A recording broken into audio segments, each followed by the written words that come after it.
Bismillahirrahmanirrahim. Assalamualaikum warahmatullahi wabarakatuh.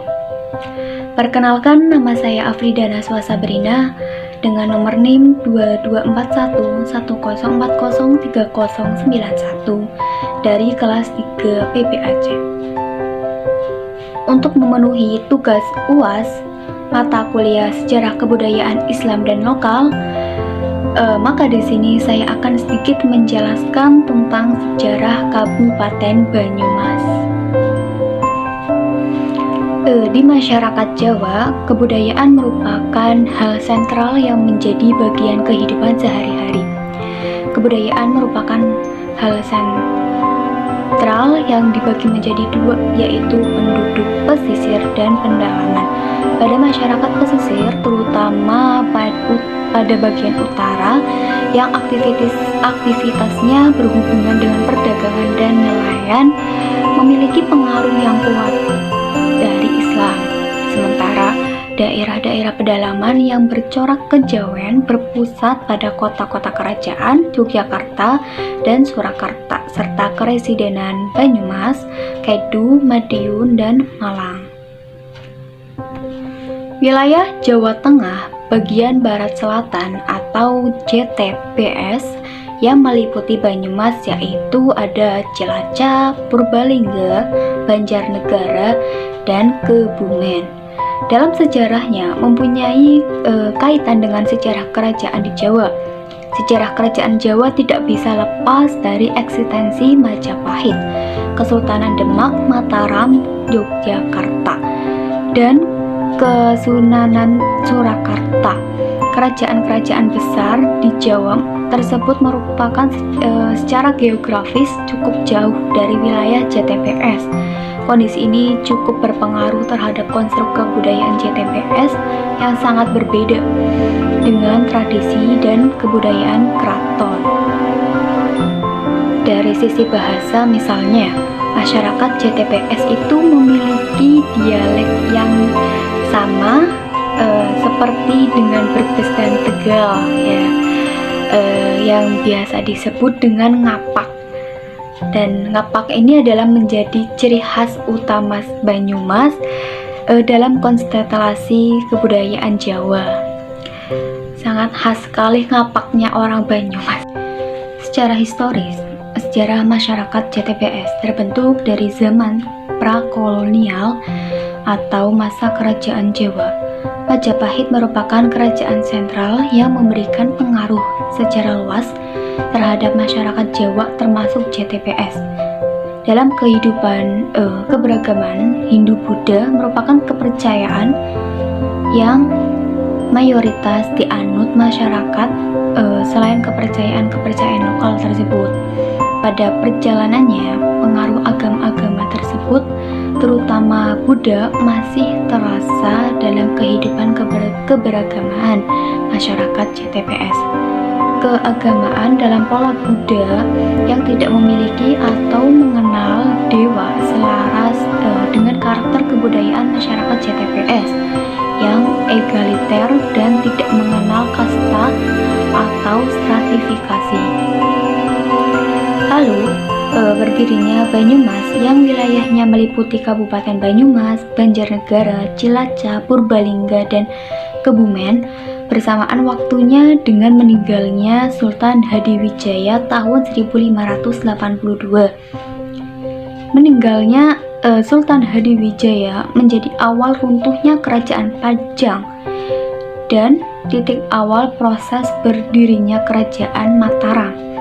Banyumas yang semula sebagai bagian dari Kesultanan Pajang mengikuti perubahan dan beralih menjadi di bawah kekuasaan Kerajaan Mataram dan dipimpin oleh Panembahan Senopati atau Raden Sutawijaya 1500. Banyumas yang semula sebagai bagian dari Kesultanan Pajang mengikuti perubahan dan beralih menjadi di bawah kekuasaan Kerajaan Mataram dan dipimpin oleh Panembahan Senopati atau Raden Sutawijaya 1587 sampai 1601. Banyumas dipimpin pertama kali tahun 1582 oleh Kiai Raden Adipati Warga-Hutama II.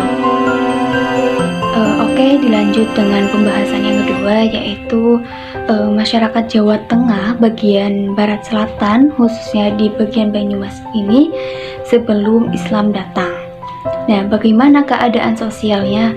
Ya, keadaan sosial politik kehidupan Banyumas sebelum Islam datang. Pembahasan mengenai Banyumas sebelum Islam tidak bisa dipisahkan dari sejarah dua kerajaan besar yang menguasai bumi Jawa, yaitu Kerajaan Majapahit, Jawa Timur, dan Pajajaran, Jawa Barat.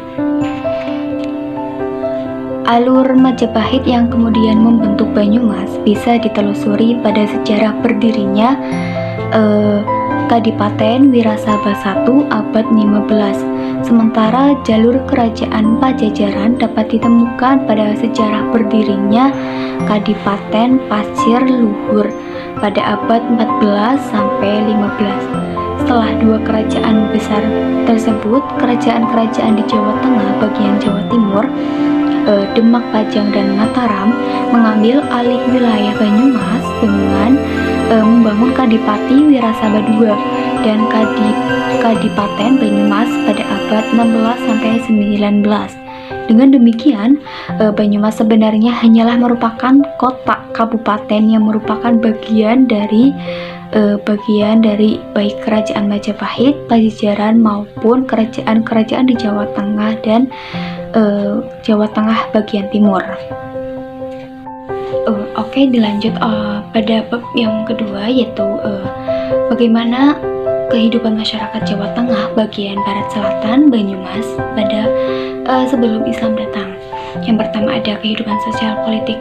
Bagaimana sih kehidupan sosial politik masyarakat Banyumas sebelum Islam datang? Pembahasan mengenai Banyumas sebelum Islam tidak bisa dipisahkan dari sejarah dua kerajaan besar yang menguasai bumi Jawa, yaitu Kerajaan Majapahit, Jawa Timur, dan Pajajaran, Jawa Barat. Alur Majapahit yang kemudian membentuk Banyumas bisa ditelusuri pada sejarah berdirinya Kadipaten Wirasaba I abad 15. Sementara jalur Kerajaan Pajajaran dapat ditemukan pada sejarah berdirinya Kadipaten Pasir Luhur abad 14 sampai 15. Setelah dua kerajaan besar tersebut, kerajaan-kerajaan di Jawa Tengah dan bagian timur, Demak, Pajang, dan Mataram mengambil alih wilayah Banyumas dengan membangun Kadipaten Wirausaha II dan Kadipaten Banyumas abad 16 sampai 19. Dengan demikian, Banyumas sebenarnya hanyalah merupakan kota kabupaten yang merupakan bagian dari baik Kerajaan Majapahit maupun Pajajaran di Jawa Tengah bagian timur. Sementara dalam Pasir Luhur nampak jelas Banyumas bisa dilacak pada zaman kerajaan Pakuan Parahian Pajajaran di Jawa Barat bagian timur, tepat pada masa kepemimpinan Sri Prabu Ranggawesi Dewa Niskala 1466 sampai 1474 dan putranya yaitu Sri Prabu Ligawastu Ratu Purana Jaya Dewata 1524.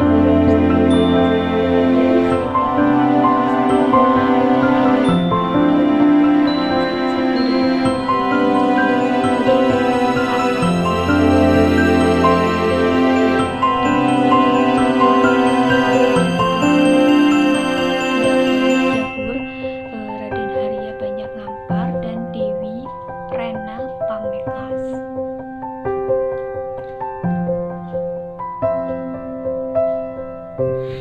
Dari keempat putra Sri Prabu Ligawastu, sosok Raden Haria Banyak Catra, Lutung Kasarung atau Kamdaka menjadi identitas penting sebagai alat penghubung silsilah Kadipaten Pasir Luhur wilayah Barat Purwokerto dengan Kerajaan Pajajaran.